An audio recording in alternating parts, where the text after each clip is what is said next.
CollectAWrestlePalooza. CollectAWrestlePalooza. Hello, wrestling fans and sports card collectors. This is Tom from CollectAWrestlePalooza. Today we're counting down the top 5 highest prices paid for wrestling cards in February of this year.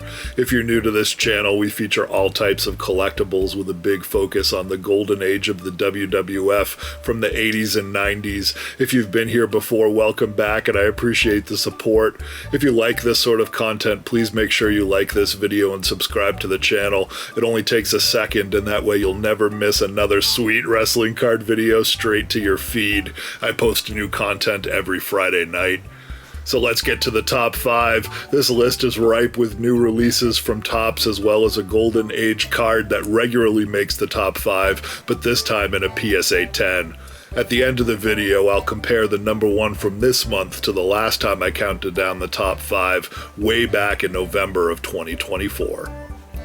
The criteria for this video is as follows. 1. I only include eBay auctions. I don't include buy it now or best offer because I feel auctions best represent the true market for wrestling cards, and eBay is the largest auction house there is.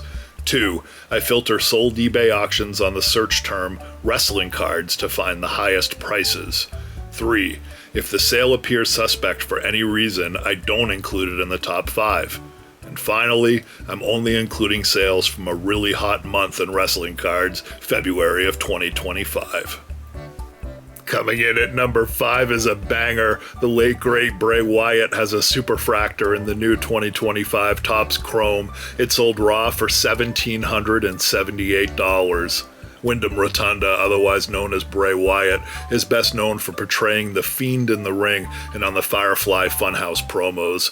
If you've never seen them, do yourself a favor, pause this video and look for a reel on YouTube. They're amazing. The jingle is infectious, the tone is edgy and awkward, and Bray perfectly straddles the gap between a dark children's show and a professional wrestler's own subconscious. The aesthetic is perfect for the time, and wrestling fans fondly remember Bray, who passed untimely from health complications recently. But even before his passing, Bray's wrestling cards sold for a premium. Since his passing, they've stayed hot, particularly rare cards and autos. Folks in the hobby are excited for this new Topps Chrome set, primarily because it features the first WWE licensed and pack-pullable The Rock autograph cards since 1998, and is the first Topps Chrome set since 2021, when Panini took over the license. For these reasons, you may see a few 2025 Topps Chrome entries in today's top 5.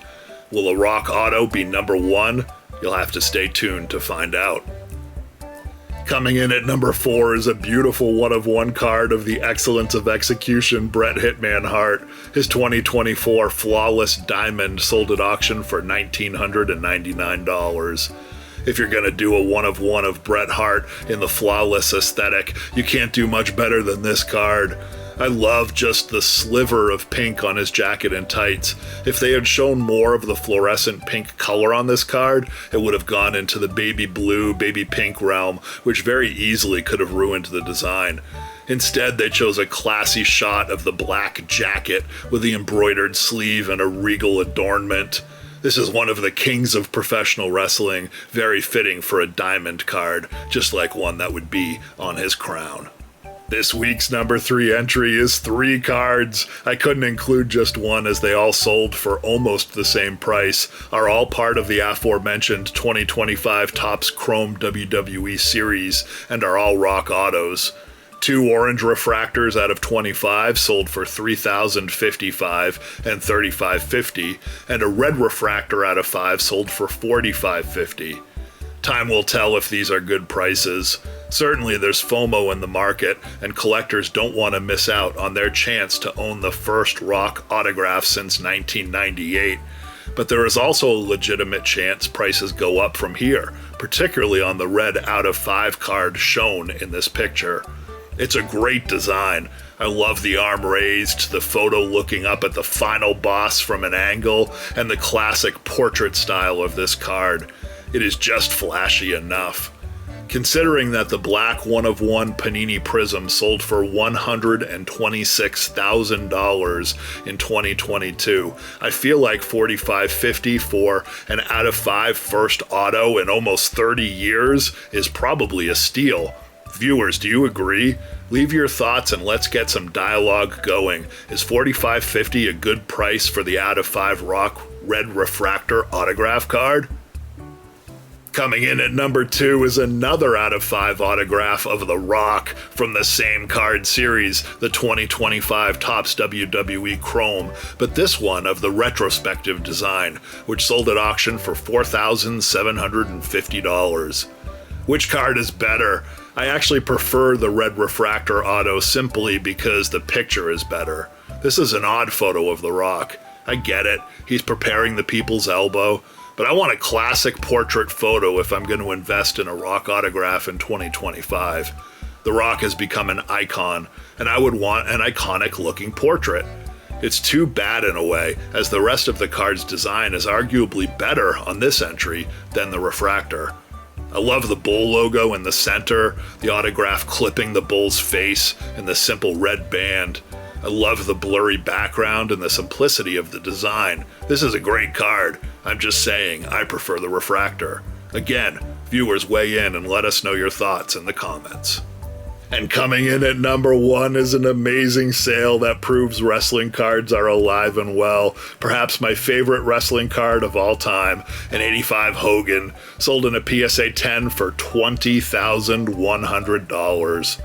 This isn't just any 85 Hogan, this is the much rarer O-Pee-Chee version. Of the 281 number 16 Hulk Hogan sent to PSA from the 1985 O-Pee-Chee series, only 3 have been awarded a 10. That's a 1% gem rate, and only 281 have ever been submitted. This is a rare card in any grade, let alone a PSA 10. The only thing that would have made it better is if it was card number 1 from the 85 series, which I prefer. Looks exactly the same but has a yellow background as opposed to the blue. Other than that, this is a grail. It depicts the wrestling GOAT, is one of the rare O-Pee-Chee series, and is a perfect 10. The 1985 Hulk Hogan is not his rookie card, but is the first officially licensed and pack-pullable Hulk Hogan WWF wrestling card. The design is amazing, he just won the belt from the Iron Sheik, Hulkamania is about to run wild, and the golden age of wrestling is upon us. And as promised, let's look back at number 1 from November of 2024. Believe it or not, the top spot that month was a PSA 4 Wrestling All-Stars autograph of the GOAT, which only sold for $1,499. I say only because that card would not even have made the top 5 this month. Wrestling cards are back. The Rock and WWE Topps Chrome have injected life into wrestling cardboard. It's an exciting time to be a collector. Don't forget to go back into the archives to see more top 5 videos like this. If you want to support the channel and wrestling cards in general, check out my Patreon. Paid members get 10% off the CollectAWrestlePalooza eBay store every day. Links to all that stuff are in the show notes. Be good to each other. Happy collecting. CollectAWrestlePalooza. CollectAWrestlePalooza.